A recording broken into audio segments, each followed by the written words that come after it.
මුණු පොතේ පිපිච්චන මලක් ඇත නාමල් සුවඳ විහිදිලා යයි දසත සැමසිත් සතන් ඒ සුවඳට ඇදී ඇත නාගසේ සෙවන ලැබුණොත් වෙනවාය සෙත රුක්කතන මල් නාමල් පිපේවා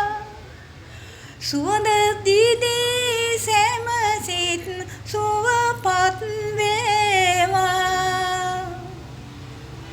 යුද බිය රෝග බිය නැත්තට නැති වේවා සුඛිත මුදිත